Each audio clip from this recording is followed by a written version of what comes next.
Hi, Dr. Bradshaw here.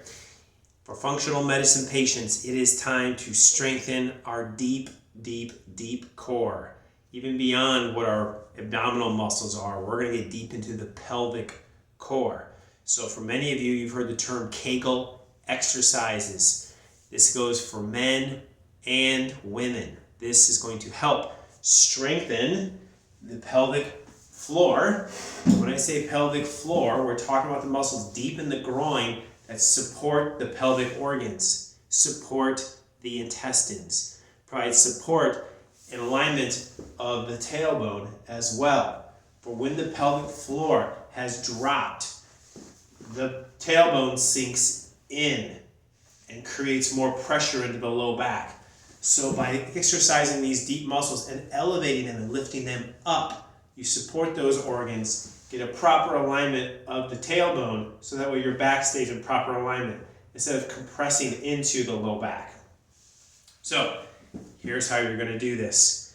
You're going to imagine on the chair, sitting there, that you are actually on a toilet seat. Okay? So you're sitting upright, not on the toilet, in a slump position, but in an upright position, getting ready to go to the bathroom. Okay? So you want to have your low back tucked in a little bit. You want to have your abdominals squeezed in a little bit. And then you also want to have your chest out and your shoulders back. You don't want to be slumped over trying to do this. It will not work as well. In fact, it won't work at all.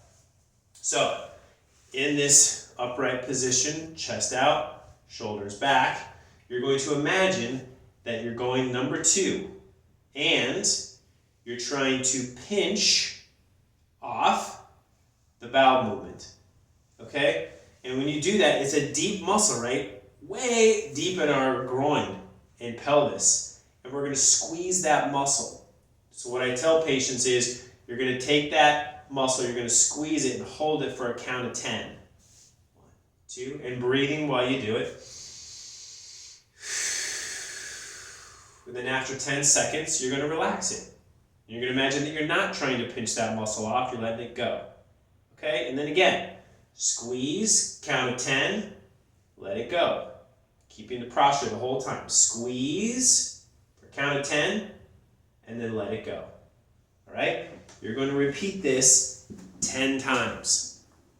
I want you to do this if you've had any sort of, if you're a female, C-section or vaginal surgeries. For guys, if you've had any sort of prostate surgery, or for either sex, if you had any major falls where you land on your rear end and you really jolt the spine, and you can really basically imagine that the muscles drop in this type of injury, and they sometimes get stretched beyond their abilities and they can't quite recover back to their natural position. They end up being in this sagged, depressed position. You got to re-strengthen those muscles and get those to work. You are a great candidate for this, and I would do it 3 times a day. Morning, midday, and in the evenings. Pregnant women, of course, this is great for you to work on, or if you're preparing to get pregnant, this is a great exercise to do as well. So, enjoy.